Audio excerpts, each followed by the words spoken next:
All right.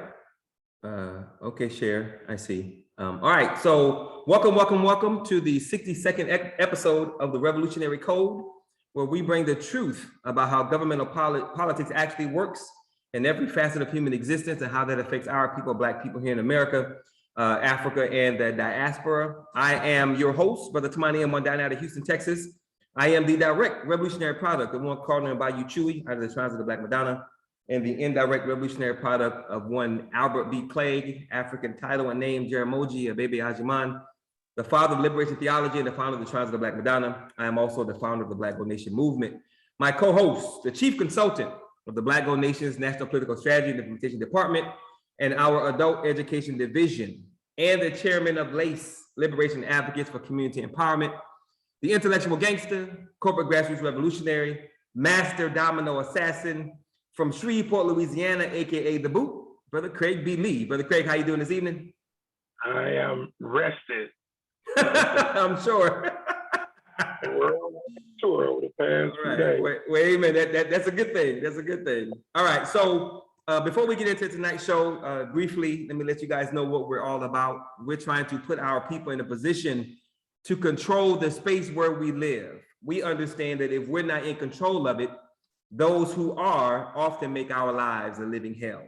So since we no longer want to give other people the power to control what affects our day-to-day life, we're trying to mobilize and organize as many Black people as possible to put them in a position by which we can win because we control some stuff. It is our contention that if we don't have political power, if we're not in control of some stuff where we live, then we're going to continue to lose because those that are currently in control and those who might be in control do not care about the Black mind, body, spirit, and psyche. So every single thing we do, we are doing to identify, organize, connect, and build. We're not just here to inform or to educate. We're trying to get you to do something. We want to inform, educate, motivate, mobilize, organize, and build. Every single thing we say and every single thing we do is about bringing our people together to find the right people so we can have a cadre of committed Black people who are ready to roll so we can do something that matters most, which is building power for our people wherever we live, both here in America, Africa, and the diaspora. So the title of tonight's show, When Opportunity Knocks, the Awesome Power of Preparation as a Corporate Grassroots Revolutionary. When Opportunity Knocks, the Awesome Power of Preparation as a Corporate Grassroots Revolutionary. So, Brother Craig, episode 50, this is episode 62. Episode 50, we talked about the blueprint for becoming a corporate grassroots revolutionary. And for those persons who have not seen that episode, please give us a good concrete understanding of what a corporate grassroots revolutionary is. You're muted. My bad. There you go.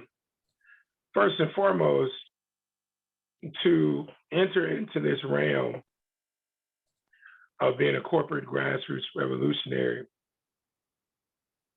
before the corporate even comes into play, there has to be enlightenment that one goes through from a spiritual and a cultural standpoint. And for me, that journey started as of yesterday, my 54th life day on the planet. That journey started in 1985 at Xavier University. Mm-hmm. Of course, it started even before then in terms of my conception into this world, but in terms of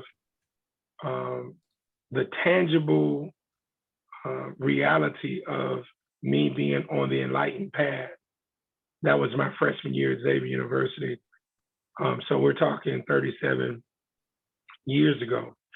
So that enlightenment is the first thing, because there's so many things that you have to learn about yourself, about our people, about the system that we're in. So all of that happened. The next part is being able to tap in to the understanding of economics, business, the system, economic and political system of capitalism all of these particular things. And so you prepare yourself on both of those fronts in order to build up your spiritual and cultural foundation, and also to build up the education that's going to lead you into economics, socioeconomics, and politics. And then you have to go in to the belly of the beast. I spent, since I graduated from Xavier University in 1989, this is 32 years that I've been out of school. 6.5 of those years were spent in corporate America. The past 26 years have been spent out here as a grassroots entrepreneur, culture social entrepreneur. So the combination of those things is what now lays the foundation for that. And lastly, to do this, you cannot get pigeonholed into believing the fallacies that education is not important, learning is not important, because what you want to do is eliminate all the obstacles that our oppressor and the sellout Negroes will come up with to try to stem the tide. Because even when you have your paper, like I do, marketing, BS in marketing economics for one of the greatest institutions in the world, when you're not a part of the inner workings of these circles, they're going to seek to block you. Mm-hmm. So you don't want to add additional obstacles for yourself by not having degree, not having experience in corporate, not having an understanding of these vital subject matters. And so when you can bring all that together, now you operate as a hybrid entity, that which can interface within the grassroots community, and that person who can interface in corporate America and close million, billion, $trillion deals without blinking an eye. And that is what makes a corporate grassroots revolutionary. And you say you got on this path, was it 20, how many years ago, 25, 26 years ago? Oh no, that was 37 years ago. 37 years ago. So you are counting within that 37 years, you're counting before Xavier? No, so it started with Xavier, 37 years. Gotcha, yeah. Gotcha. Okay. Now I've been meaning to ask you this because, of course, you are a very proud alumnus of Xavier University, and you say it's one of the greatest or the greatest? One of the greatest. I mean,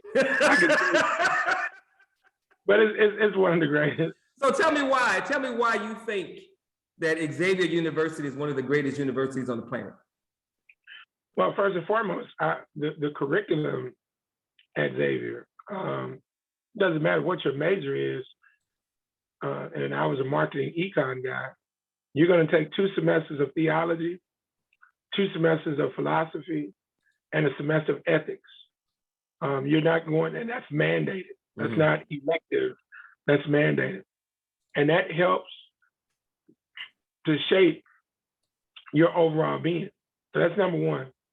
Number two, when I came to Xavier in 1985, man, we were in the mix of African-American students who had just graduated from white high school, valedictorian, salutatorians. I'm talking about damn near everybody was college. Okay, cream of the crop? Huh? The cream of the crop. and many of them, their parents were doctors, lawyers, pharmacists. You know, I'm one of the few cats who were coming straight out the hood. You know, my mom had never made over $15,000, and most people would never have turned down scholarships to go pay to go to school, because Xavier did not offer me scholarships. I was number 8 in my class coming out of high school, but my ACT at that time before the focus was really put on them, was only about 18. I hate standardized tests. I think too goddamn much on them. But man, we were connected with some of the most brilliant minds in the world, coming from all over the world. You muted. You muted, Craig. You muted.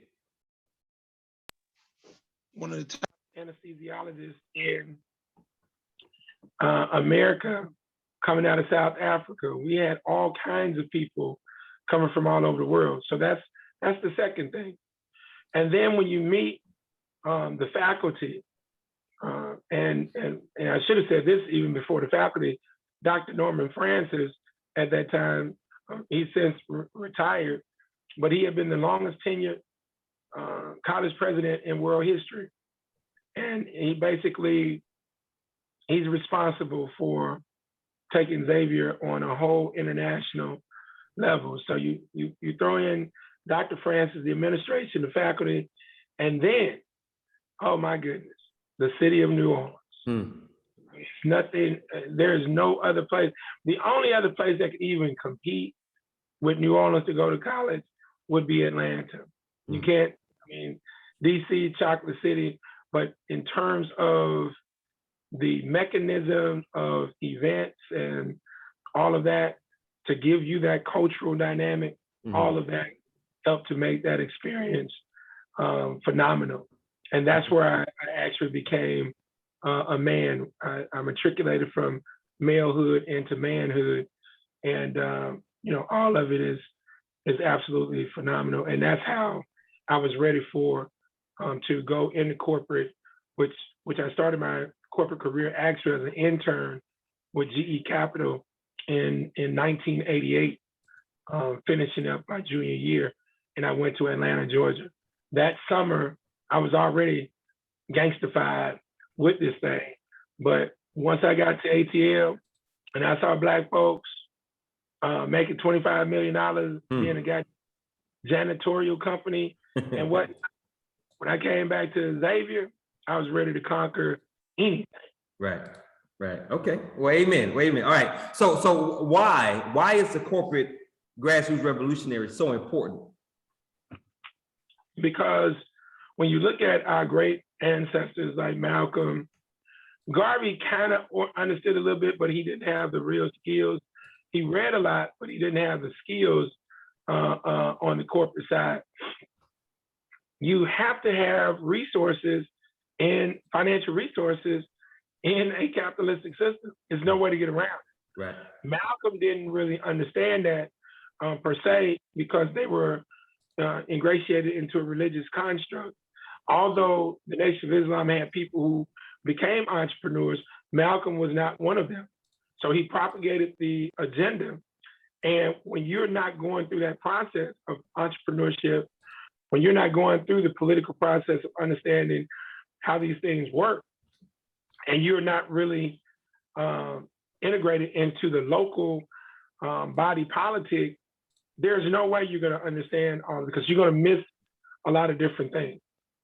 For example, had I still been in Atlanta on the corporate track, I would have missed a lot of steps had I not come back to Shreveport and left corporate America. I gained enough experience in corporate to the extent that I handled major corporate business for some of the largest Fortune and Global 500 corporations in the world. But I had to then leave, because you have to figure out how to do this as an entrepreneur in order to make everything come together. Right. So if you don't know how to do that, I mean, who's supposed to fund your programs and projects? Your grants. Right. The oppressor is not going to do that. And so, but that's typically what goes on. And then when you switch gears and you look at the Black Panther Party for self-defense, good guys, good perspective, but they got caught up into the idealism, and they didn't understand that in each system, there is a racial component in each system, and they didn't know it. So it was just idealism. because all systems are controlled by who? People. People, that's right. And Yeah, unfortunately, basically all these systems are controlled by evil people, right. non-grassroots.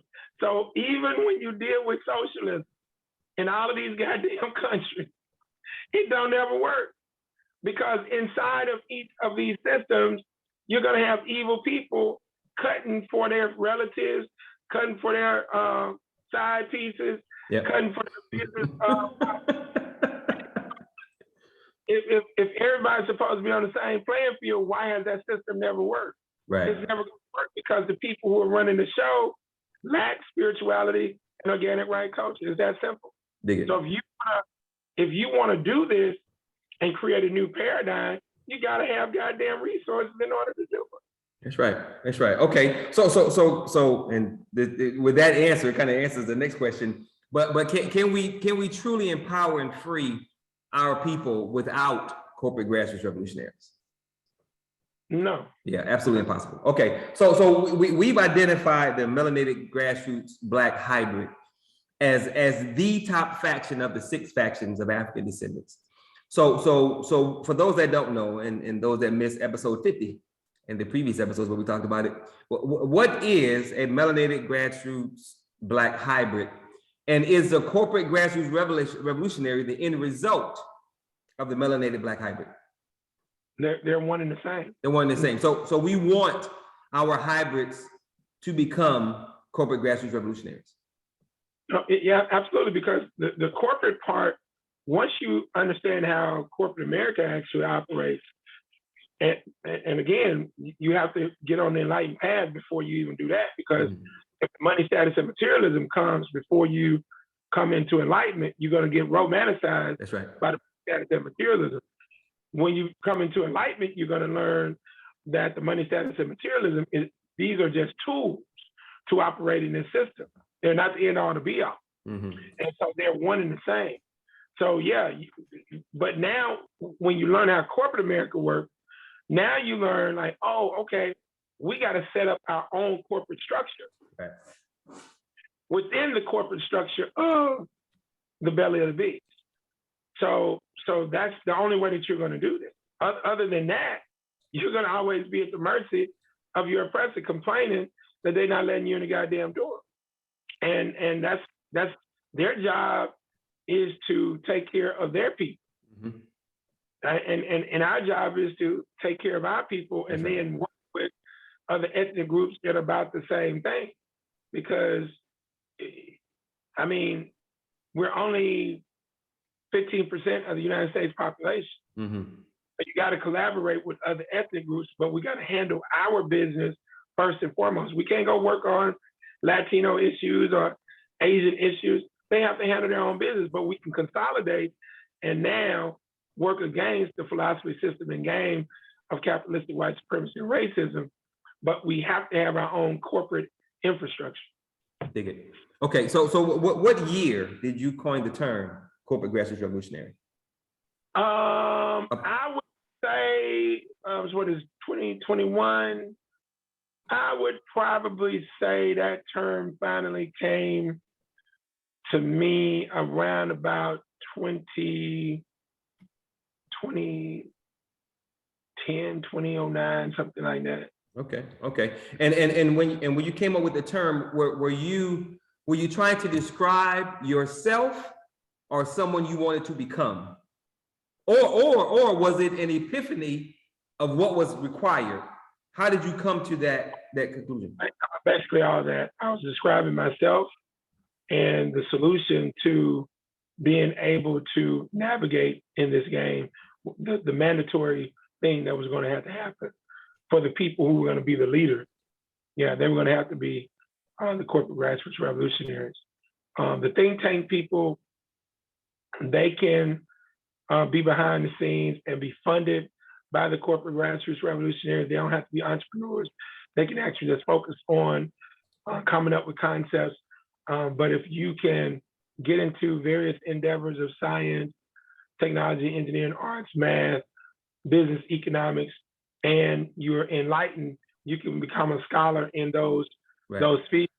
So So the hybrid has to be able to have skills, go in the belly of the beast, generate money, extrapolate dollars in order to fund the extraordinary minds that we have, so that they don't have to go and either work a job or try to be an entrepreneur.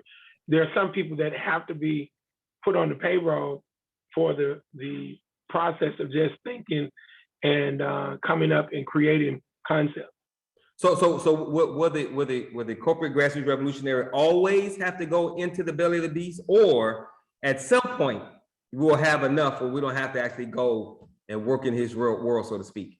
Well, it's just like basic camp, basic training. Yeah, that's something that everybody needs to be baptized who are trying to be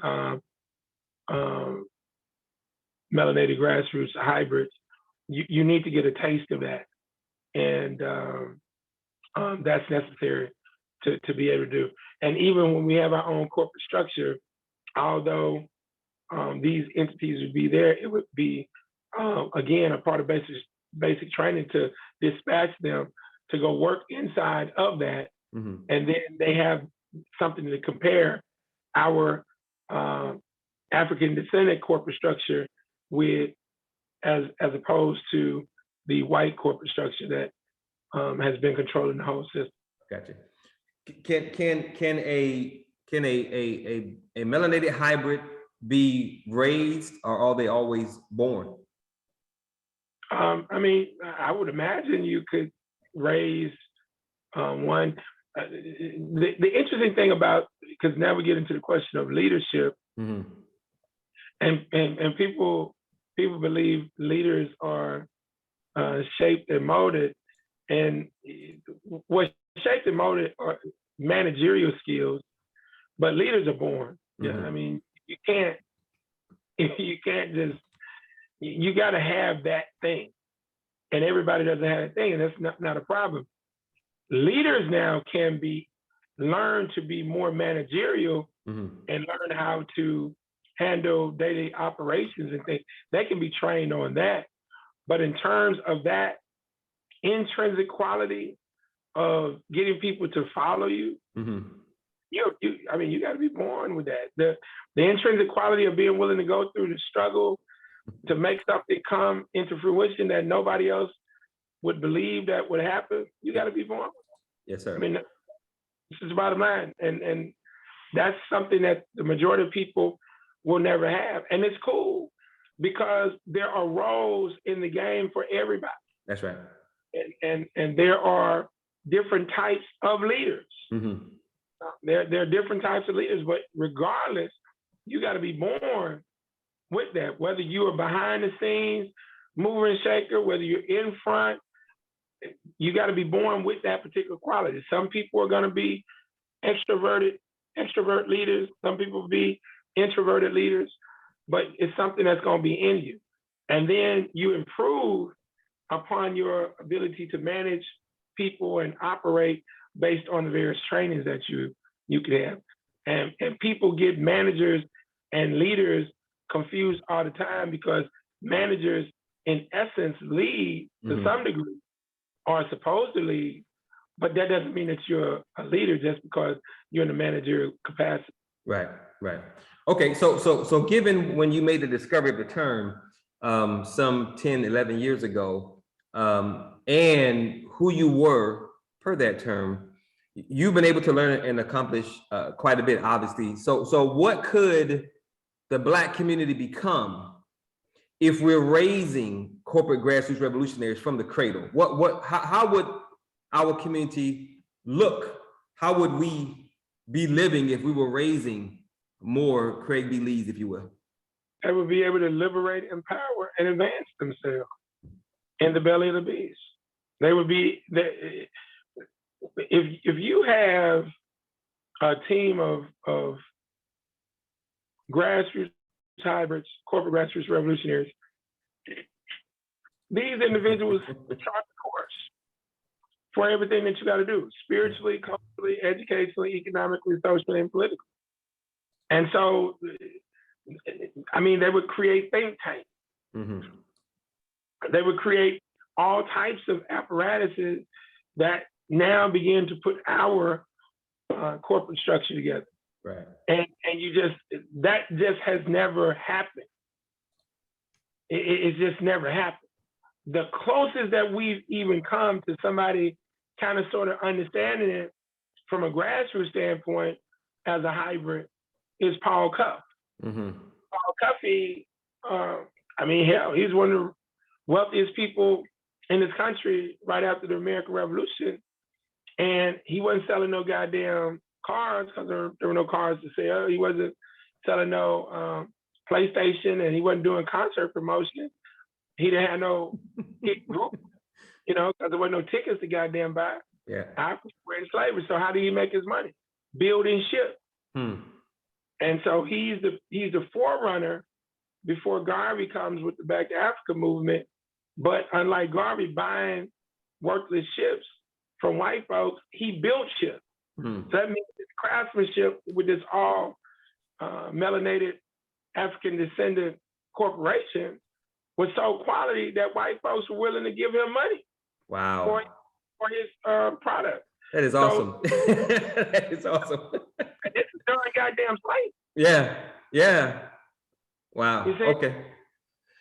Okay. So the title is When Opportunity Knocks, the Awesome Power of Preparation as a Corporate Grassroots Revolutionary. And this next question, it may seem like a lot, but I'm asking for a specific reason. So what, since coining the term Corporate Grassroots Revolutionary, what are some of the things that you've learned along the way as it relates to that term and that title?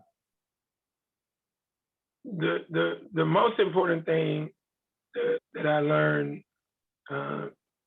it really came when I left corporate in '95, and I started doing my MOVE workshop, Motivating Our Voices Exponentially, moving the unconscious mind from perception to reality, from unconsciousness to consciousness. And I learned, and while doing that workshop, from Kelly Miller, this phenomenal African American writer, that the Negro pays for what he wants, right, begs for what he needs. Pays for what he wants, begs for what he needs. And so the first company I put together was financial investment, proposal writing, because that's what our people needed. Right. Wrong goddamn business. Why? Negro don't want to pay for what they need, right, right. And so, I mean, just horror stories. But Naru can tell you when you run across people who want grants written, they'll say stupid shit like, "Can you just put your fee in the grant?" Like every goddamn grant that you write, you're gonna get it. Hell no, we can't put no goddamn fee in the damn grant. Shit, the work is right in the grant. Exactly. So does that guarantee that I'm gonna get the goddamn grant? Hell no. Nope. There's only one goddamn guarantee, that if this goddamn grant is not written, you ain't gonna get nothing. Yeah, and hopefully you know somebody in the grant awarding process that would help you. And all that plays into it. Politics go into that. Yeah. So I stepped back from that, and I said, man, I gotta find a way to maneuver, and that's how I ended up connecting with the brother doing the meat pie. And so, and we rocked the roll from that point. So that dynamic is the first thing and most important thing that I learned. And now, over 26 years since I first, launched that, now I expanded the concept of what Kelly Miller talked about from just economics. The Negro pays what he wants, begs what he needs. Yeah, that's a consumer deal. Then I went into now my other title. Not only am I a cultural social entrepreneur, going inside of the corporate grassroots revolutionary, cultural social entrepreneur, I'm also a cultural social engineer. Okay. So I have to deal with human behavior. So I'm like, oh, they don't just pay for what they want, beg for what they need. The unconscious Negro does what he or she desires and wants to do, does what he or she wants and desires to do, but refuses to do what they need to do. Right.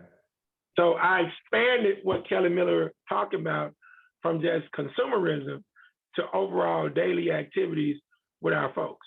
So that's going to be whether it be health and wellness, whether it be learning how to read and write, whether it be taking care of your goddamn children.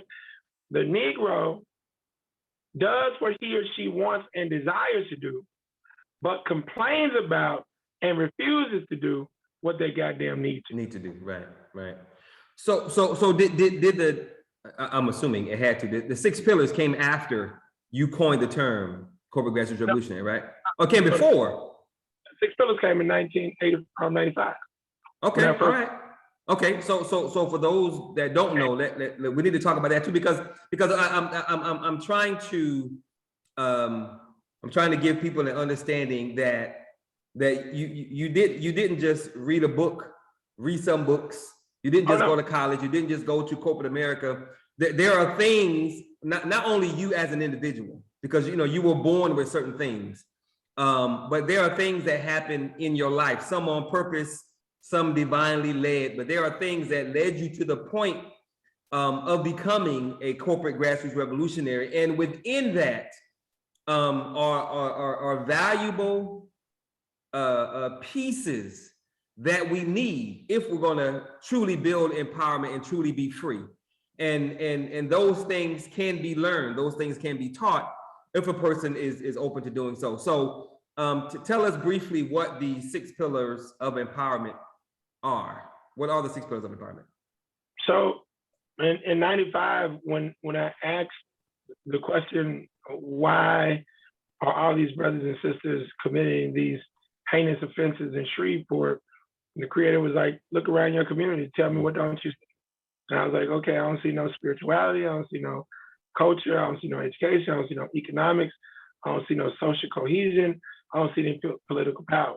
And it was at that moment, the creator said, I raised you in Shreveport and I took you to New Orleans with your education, I've exposed you to corporate America, not for you to be in cities like Atlanta and Birmingham and Nashville and New Orleans where I live, but for you to come back and help these unconscious Negro people that you grew up with and you they're part of your city. And so that's how the 6 pillars of empowerment came up. Initially, I was calling them the 6 principles of empowerment. But then I started thinking, I'm like, well, I'm building. Because Yeshua, when you look at the story of Yeshua, Jesus, you can't find anywhere in scripture where he built a goddamn building, an actual physical building. He built a movement. That's a metaphor. Yep. Because he's building people. That's right. And so I said the same thing. So I changed it from principles to pillars because these are the 6 pillars that a person can control their own destiny with. And these pillars include what is needed for you to obtain a compass of right living. And that's how all of that came into being. So I changed the pillars, changed the principles to pillars, and I started teaching the workshop free on a weekly basis at the Willis-Knighton Education Center on the Cooper Road as an introduction into my company, which is Al-Kebalon International. That's right. And so I'm like, man, these Negroes ain't gonna buy no mutual funds and all these other things and insurance, even though they know they're gonna die. Yep. They're not gonna buy it. But once I shifted gears and we started selling meat pies, Negro buy that all day long. And especially after I launched my own meat pie corporation in 2007, 14 years ago. And it's just been kind of gangster ever since.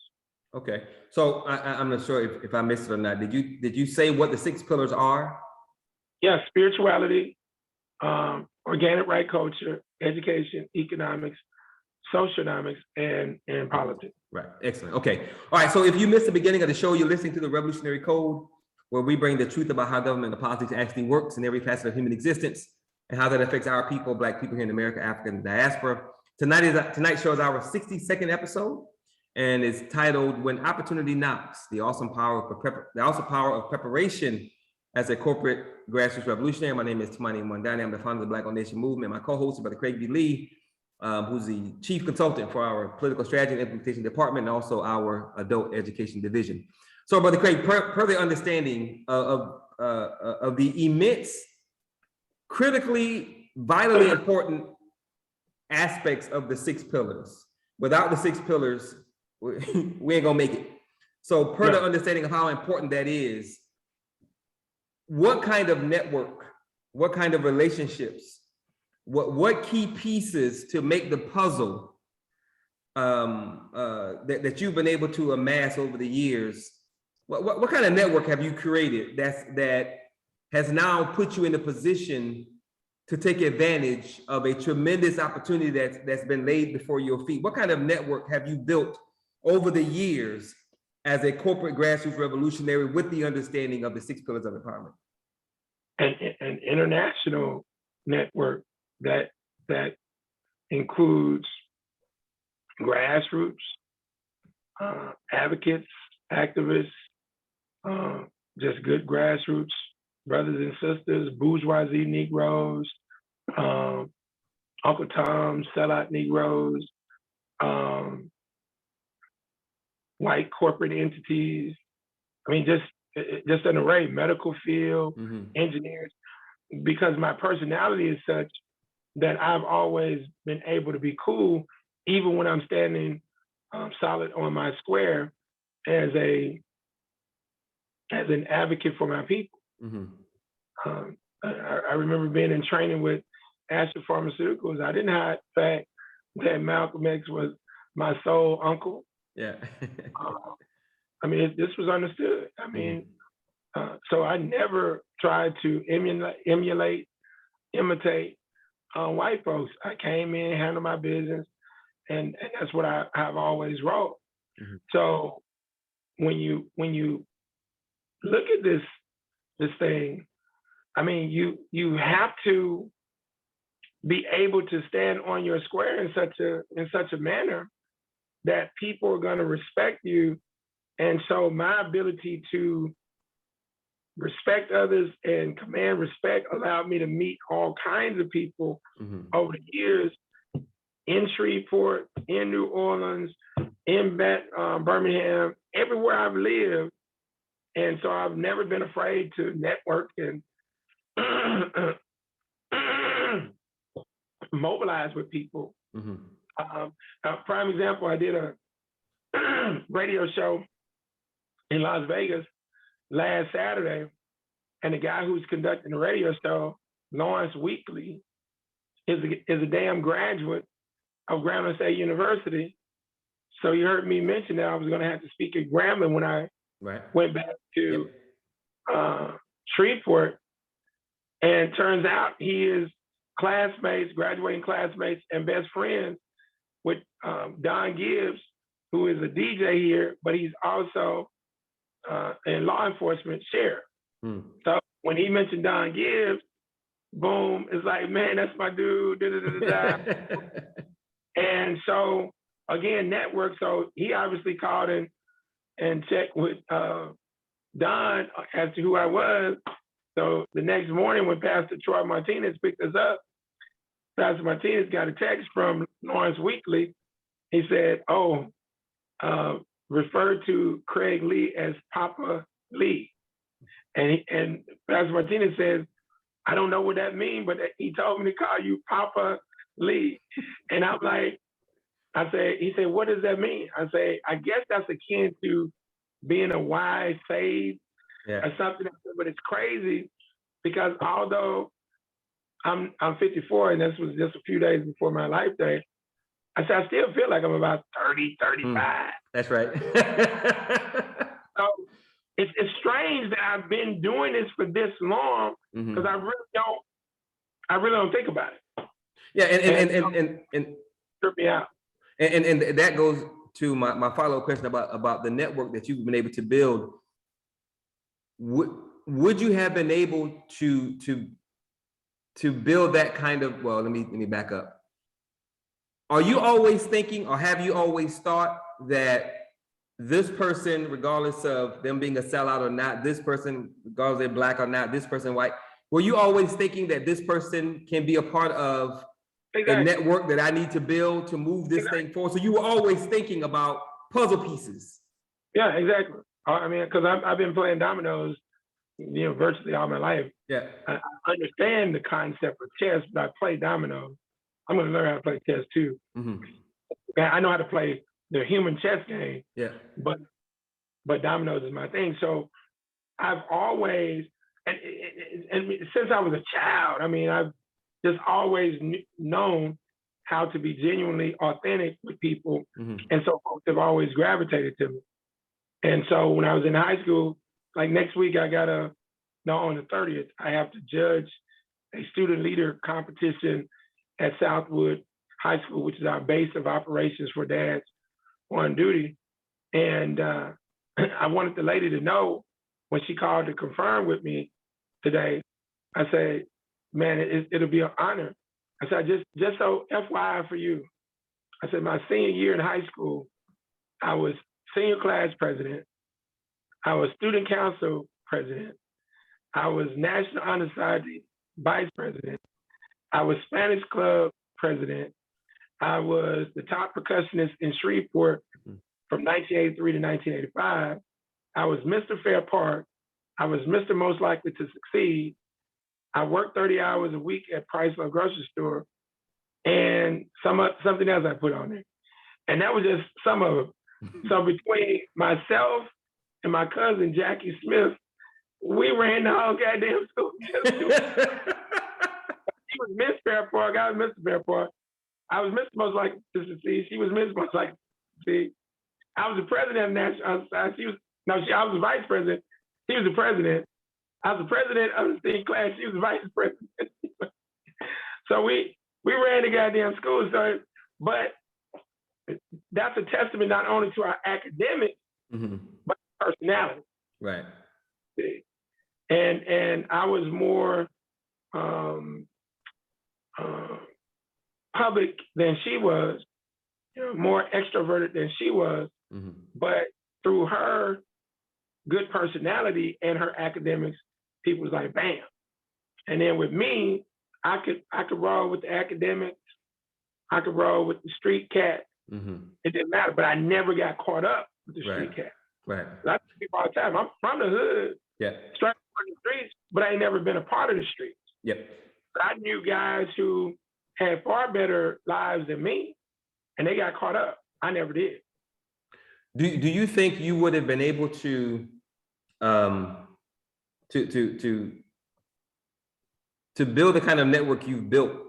Would that have ever been possible if you did not have the 6 pillars, or if you were not a corporate grassroots revolutionary? Would that network that you have right now, would that ever have come into being without your way of thinking from the very beginning? Oh, no, it would have never happened. I mean, I still would have been popular in networking with people, but not the diverse network that I have. Right. I mean, I can pick up the phone and call former lieutenant governor, former mayor of New Orleans, Mitch Landrieu. Mm-hmm. I got connections with the mayor of New Orleans right now, Cantrell. I could pick up the phone and call the mayor of Shreveport. I can call senators, and I'm tapped in. Right.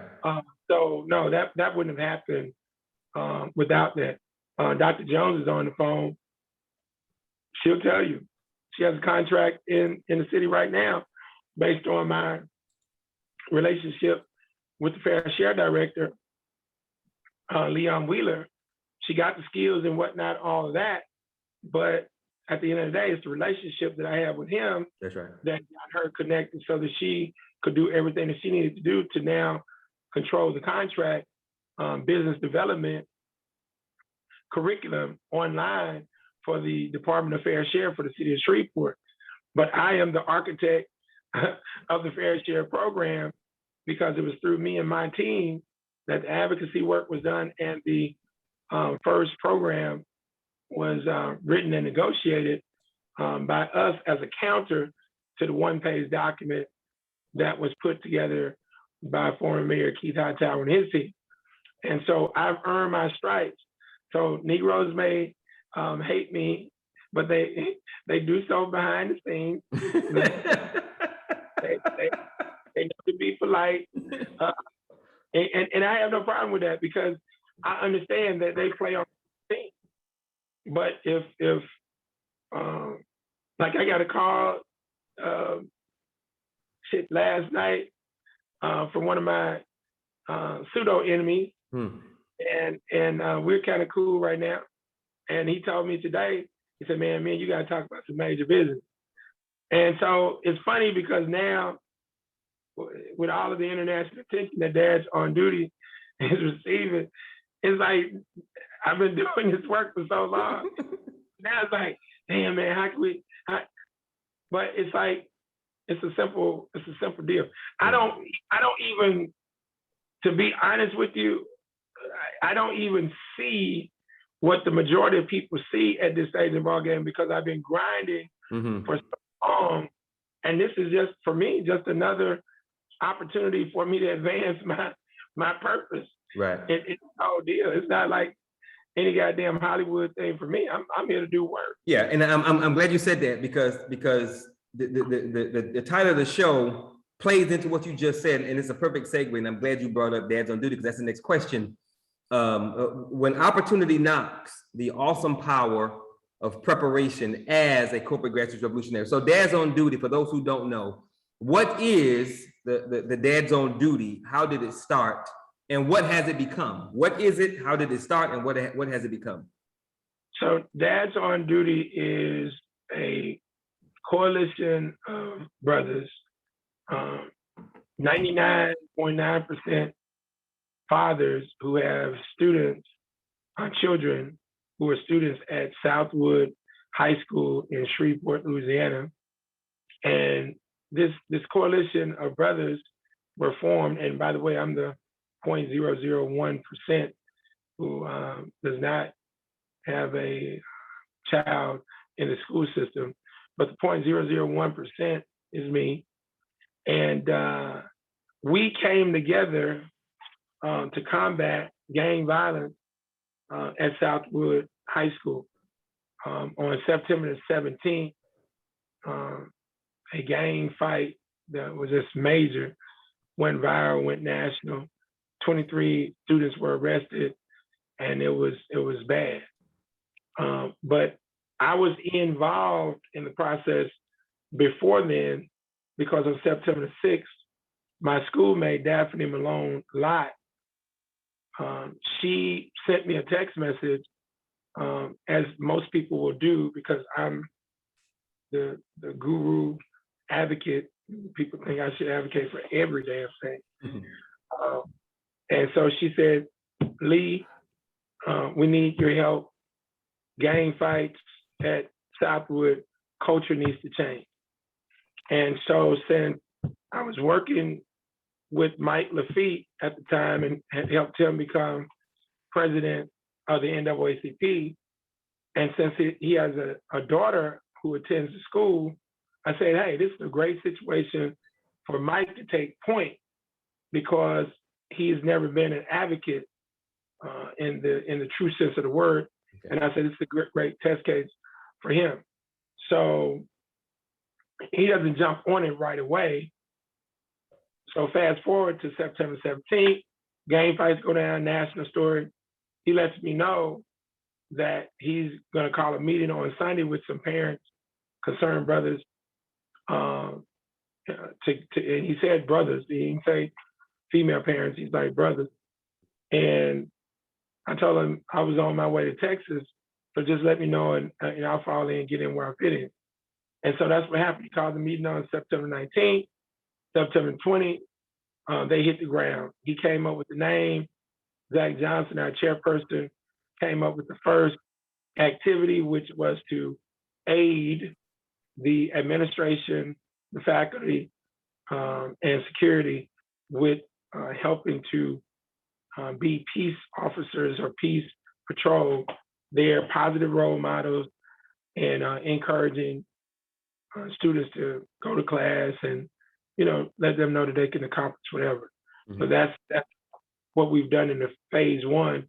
Now we're segueing into phase two, which is the programming phase. So now all of these things have been happening for us. We're now about to tap into the resources so that we can now start to create programs like conflict resolution training, life skills training, etiquette training, entrepreneurship, just an array of things that will now holistically cultivate the folks. And because, again, of my being on this enlightened path for all these years, now my enlightened imprint will be on the branding, because we're looking at a logo that is an Adinkra symbol that deals with transformation, because that is what we're doing or about to start doing. We're going to be transforming the minds and the spirits of youth, as well as their immediate and extended families, in pursuit of getting alumni involved, neighborhood supporters, all these folks, in order to now make something that we've heard before that I've altered, which is the African quote that says it takes a village to raise a child. I altered that saying to say it takes a village to empower our children. Instead of being singular, I'm being collective, and I use the term empower instead of raise. So we're now going to create, and Naru would love this, the third principle of Kwanzaa is Ujima. And so we're creating the Ujima Empowerment Village. And so now I'll be introducing the 6 pillars of empowerment, 7 principles of Kwanzaa, these formative things. So as we now start to maneuver, it's like, boom. So even though I'm writing the stuff down now, I mean, I do this in my sleep because I've been doing it for 3 damn decades. Right. And that's a point that I want to make. All of the classes, all of the programs, all the workshops, everything that you're about to bring to bear via this opportunity, you've always known that these things were needed because of the 6 pillars and your being a corporate grassroots revolutionary. So the opportunity is dad's on duty. But the only reason you're able to take advantage of it the way that you are is because of all that other stuff that you've been able to be a part of as it relates to your being a corporate grassroots revolutionary, the 6 pillars of empowerment, because were it not for those 2 things, I don't know how far you would have been able to go or what you've been able to do, because you wouldn't have had the insight or the knowledge or the understanding. Oh yeah, without a doubt. And like I say, everything gets down, everything. If it's positive, it is because you have the connection spiritually and culturally. If it's negative, it's because you lack. It really gets down to that. But like I was talking to one of my good colleagues today, Papa Ed Diston, former attorney, retired attorney. And we were, having intellectual dialogue. And I asked him, because I asked my cousin this question, the Attorney General for Nevada. I asked him and his key guys the following question on Tuesday: is crime a problem? And I mean, I already knew what they were going to say. Like, yeah, it is. And I went around the room, and Pastor Martinez, he kind of knew it must be a trick question. So he said, I'm going to reserve my answer. And so after everybody committed to their answer, I said, all of you all are incorrect. And so my cousin is the damn Attorney General. So he's like, yeah, you mean I'm incorrect? So now walk them down a path. And I've learned to do debate tactics like this and enlightenment tactics, where I come up with a parallel situation where you have to give me your truthful responses before you now try to piggyback on what you're now going to try to adjust or justify with the responses I asked you on the first question. So I took them down the path of a person being sick for 3 weeks, runny nose, sore throat, cold, headache, all of these things. So they finally go to the doctor. Receptionist checks them in. The nurse looks at them, takes x-ray, look at their patient chart, and asks them what's been going on. Sore nose, sore throat, runny nose, headache, cough, congestion. I'm sick. I need to see Dr. Tamani. And so Dr. Tamani comes out and what's wrong? Miss Jones. Sore nose, sore throat, runny nose, fever, headache, congestion. So Dr. Tamani asked Sister Jones something, but she ain't listening. How long have you been having those symptoms? And she said, I've been having 3 weeks. So now the doctor goes and now he analyzes the situation. And he comes back with his diagnosis. And he says, you have the flu.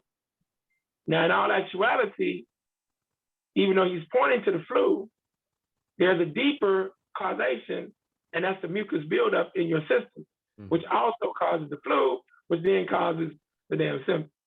But the point is, even at the flu level, he's recommending therapy to treat what? The symptoms. No. He's recommending therapy to treat what? The mucus buildup, the source of the problem? The flu, because that's the problem. Okay. The mucus buildup, so he recommends that. Now what goes away? The flu, the symptoms. The symptoms. Right. So what if you're focusing on the symptoms and not the problem? Right. The problem's gonna persist, yeah. It's gonna persist. Yeah. So what do? They say crime is a problem. I say it's a symptom of a problem.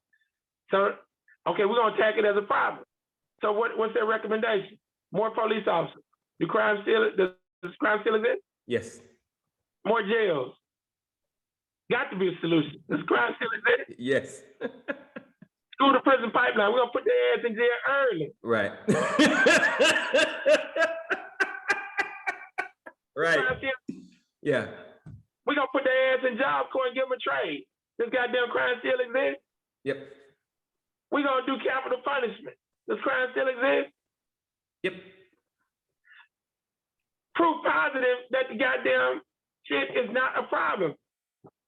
The only way that you can solve crime, whether it be to reduce or eliminate crime, and I've been doing this lecture for 26 years. Pull up, before I even say this, show you how gangster I am with this. Pull up the Minority Report movie and see what year it was made.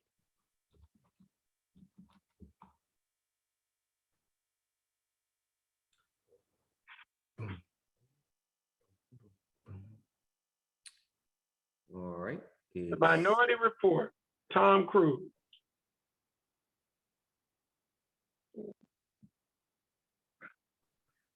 Network's kind of slow here, but it is coming. That movie came out in 2002. So think about this now. Think about this. I left corporate America when? I don't know. 1995. In the 90s, yeah. I left corporate America 7 years before this movie came out.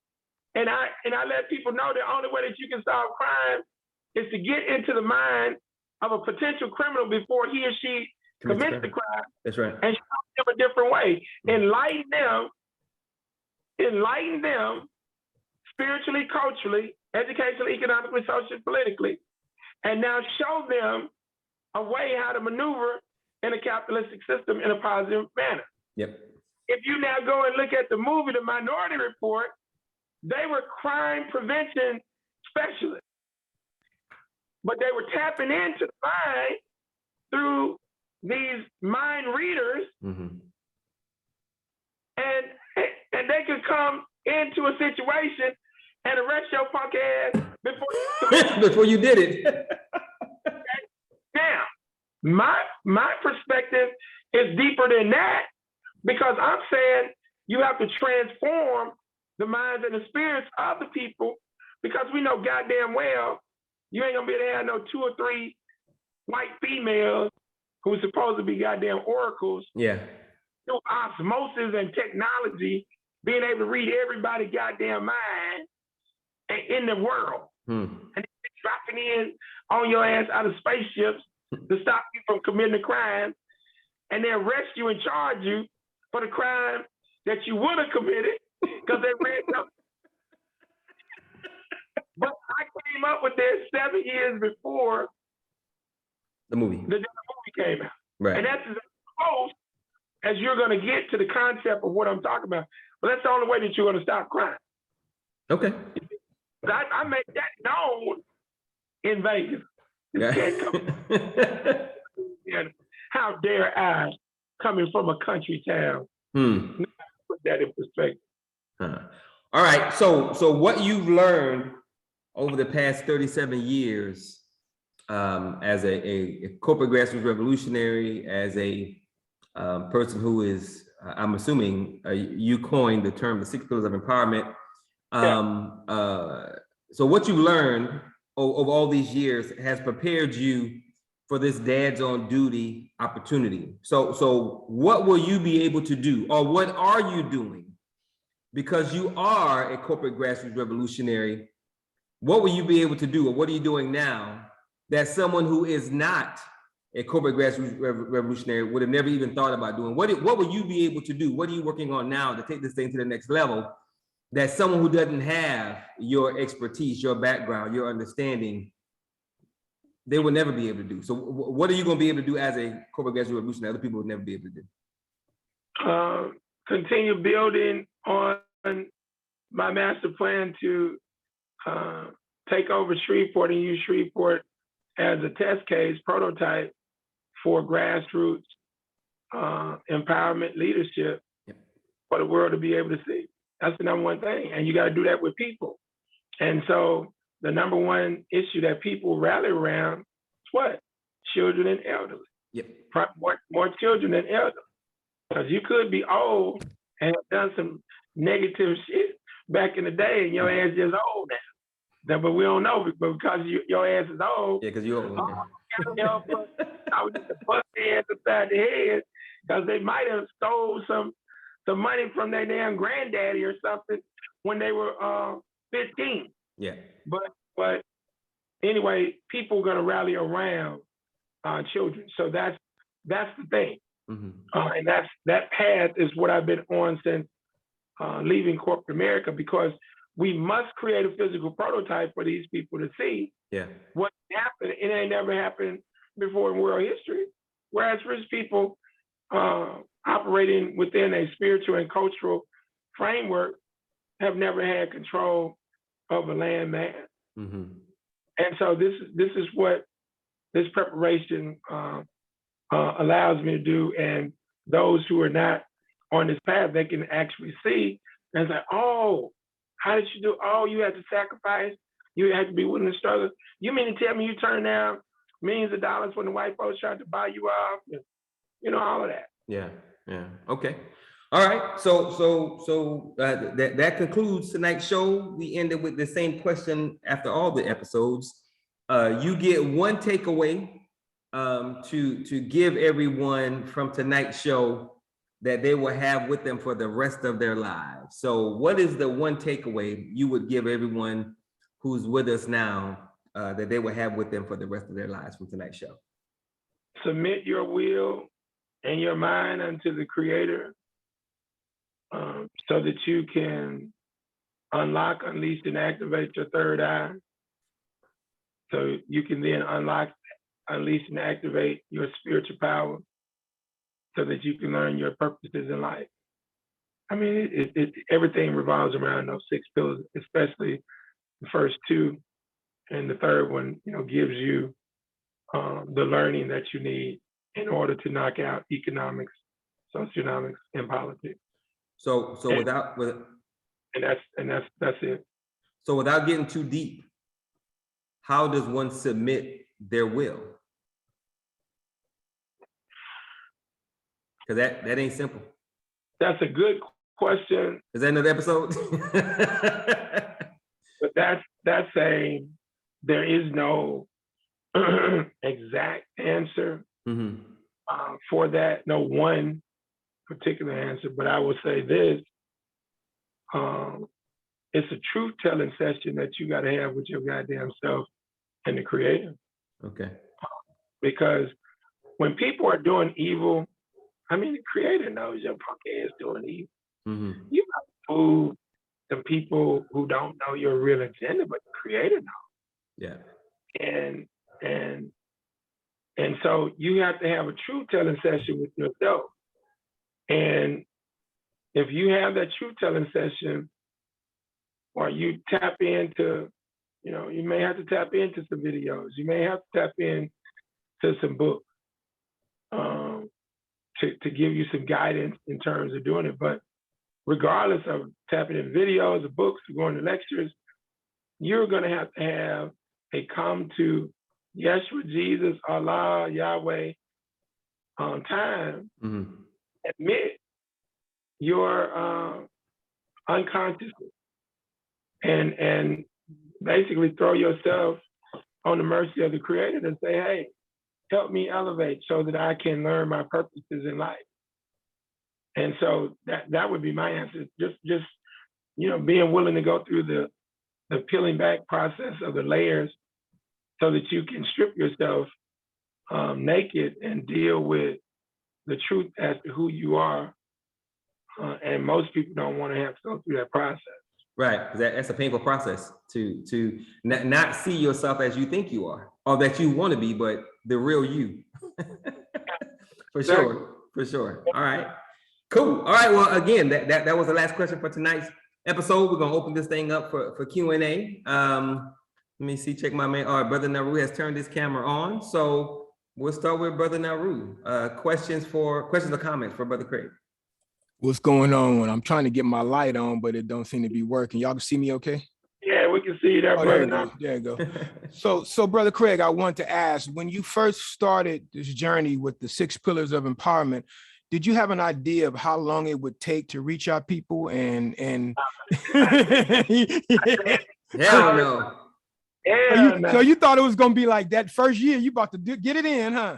What's funny, I didn't think it would be that simple, but I will tell you, I started because I had created this concept for this Big Six World Championship Domino Tournament African Heritage Festival.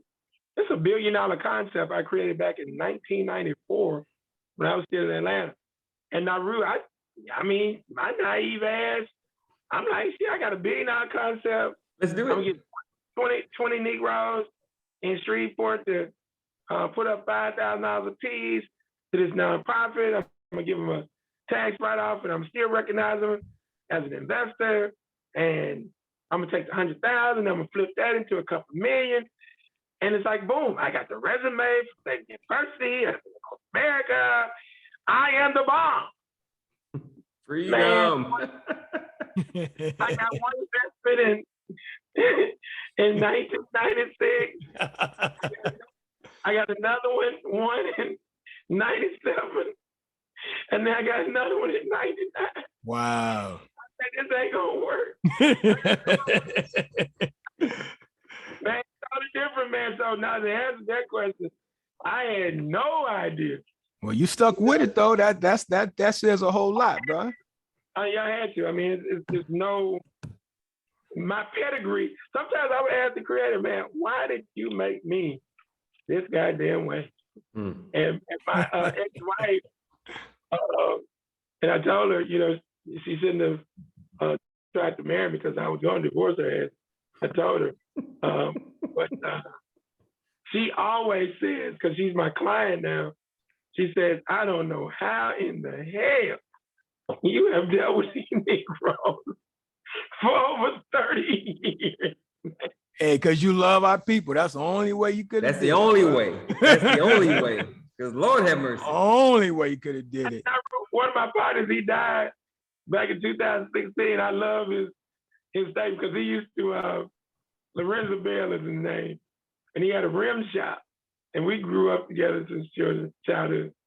And I would go in his shop and I would be cursing sometimes about these savage ass Negroes. And Lorenzo would say, Craig, you curse too much. He said, if you don't stop cursing, I'm gonna put a ticker on you. You're gonna have to pay every time you curse. I said, Lorenzo, if I don't curse, I'm gonna have to kill these Negroes. I gotta get it out. Out. So Lorenzo became a preacher. How about that? Lorenzo became a preacher, and he was light skinned with good hair, you know. The first time he preached, they took him back to the pastor study, and the preacher told him, "Boy, man, you right on time. We're gonna be able to get a lot of punani with your head." Man, Lorenzo said, "What?" So he left the church. He come back to the shop. Them motherfuckers, da da da da da. He started cussing. He took down the sign that said, "If you cuss, you gonna get fined." He took down that sign and he came up with the following quote, and I love it, my partner. He said, "Negroes are tougher than boot leather."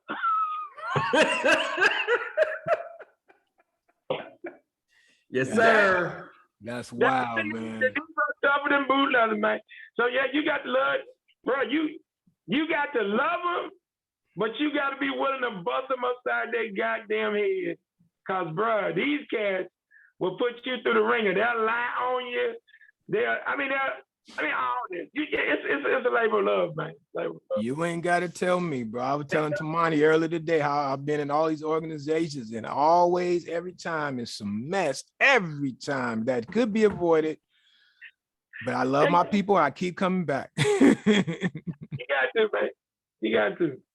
So one more thing. Do you feel like you always have to be the smartest person in the room, or do you feel like you just have to know a little bit about what the smartest person is talking about? You don't have to be, and it's funny you ask that question because, like, on this situation with dads on duty, and like on prison and justice reform, I have taken the back role in those organizations because my thing is parents need to be out front on this issue.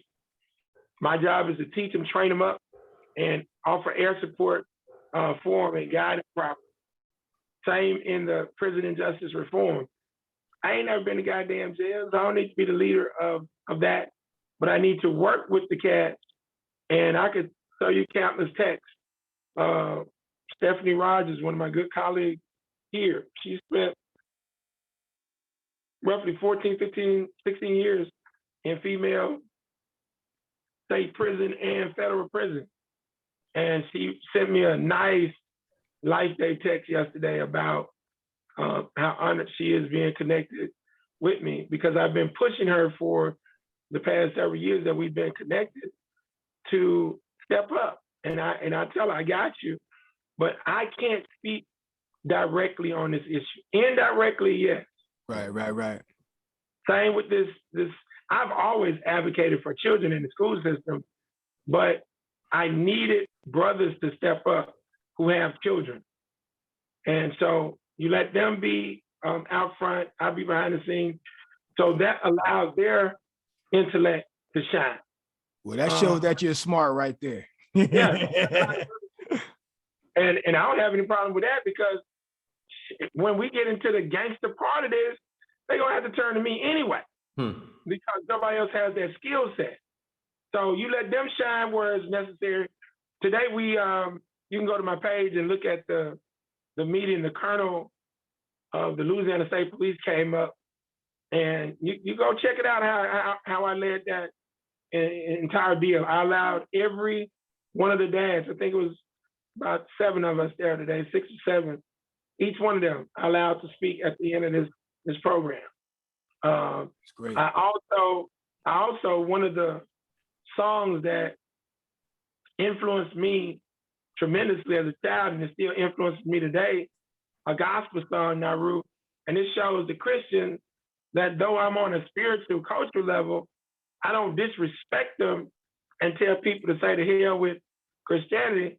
So I reached back into my tool shed, and I was telling the law enforcement personnel in my team, I say, the reason that this is easy for me is because of this song.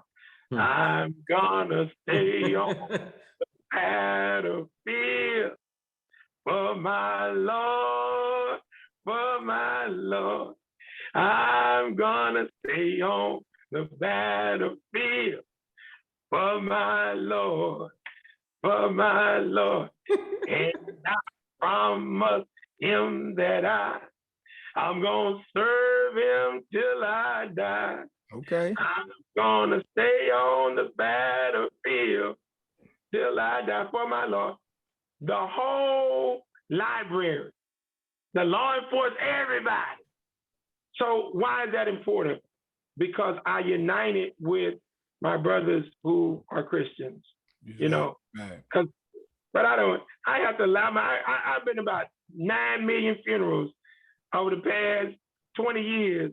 And I have to allow myself to be disrespected by Negroes who sit up and say, if you ain't got Jesus, you're going to. So I go, Naru, because I network with these folks. And I get it. That's what they believe. Amen. Some people feel uneasy about that. I don't. Because my roots, if I hadn't been raised in the church, I doubt if I would have progressed in the spirituality. Because my mom, they went on no spiritual, cultural, political tip. You know, so that's how I do this thing. You let other people shine. You help them to shine. Because I got my own projects. Whatever somebody else does, if I'm helping them to achieve. Like Dr. Jones, she the star of the goddamn show right now on the business development program. She's shining. Everybody got to know, like, I have to navigate this particular thing because she knows what the hell she's doing. So I go to bat for you so you can shine. Get your shine on. Because look, now, Ruth, check this out. We're going to, for the Dads on Duty, we're going to do a remix. We might not do a remix to Stay on the Battlefield because I like this one version that this one brother has. We might redo it, but one thing we are gonna do is make it into a hip hop. It's 2 songs that's gonna be our theme song, along with Staying on the Battlefield. One is a gospel song that we sung as children. This little light of mine, I'm gonna let it shine. Oh, this little, bruh, we're gonna take that song and make it into a hip hop track. You're gonna flip it. That's right. And then we're gonna get with Cash Money because everybody's vibing on this Dads on Duty, right? So I'm gonna reach out to Cash Money. You know they hit they had, right? Which your one? Shine on, get your shine on all day long. We're gonna get them to remake Get Your Shine On in a positive because our positioning statement, Dads on Duty USA, your Dinkra symbol, and then the positioning statement. Transforming mind to I like that. transforming mind. See, that sounds like my tagline: cultivating minds through rhyme. That's what hip hop learning tagline is. That's what's up, cultivating mind through rhyme. Boy, I like that, Naru. You got some damn skills. Well, you know, hey, Craig, come out of Shreveport. Craig, He from Louisiana. That's my my corporate grassroots costume right there. I say the same thing. All right, now you got any more questions? Why Tyra look like Janet Jackson? Because she's beautiful like that. Next question. There you go. There you go. All right. I know her audio is off. And this time. There she go. I appreciate that, Naru. I've been told that all my life. Well, they ain't lying. Amen. Amen. Thank you. All right, Brother Craig, closing comments? Well, and I'm glad Dr. Jones just mentioned because she was on her way to moving to some goddamn Nevada.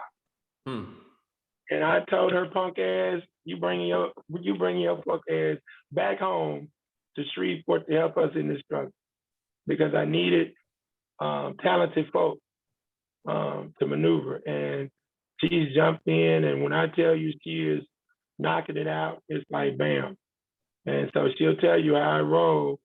I want everybody to be able to maneuver. You know, I mean, this is real simple for me because you getting your shine on don't mean that my shine can't shine as well. I want everybody to goddamn let their little light shine. And when we all let our light shine, goddamn it, we illuminate the world and we lead our people out of darkness into the light. This little light of mine, I'm gonna let it shine. Oh, yeah. All right. On that note, always remember that no one can do everything, but if everyone does something, everything will get done. And absolutely, always remember that nothing is more sacred than the liberation, empowerment, freedom, and salvation of Black people. Because the Black people don't make it, none of our lights gonna shine because all our lights gonna go out. So Black people gotta make it so that we can all make it. All right, y'all have a wonderful evening. God bless. I appreciate it. Y'all take care. Thank you. All right, peace.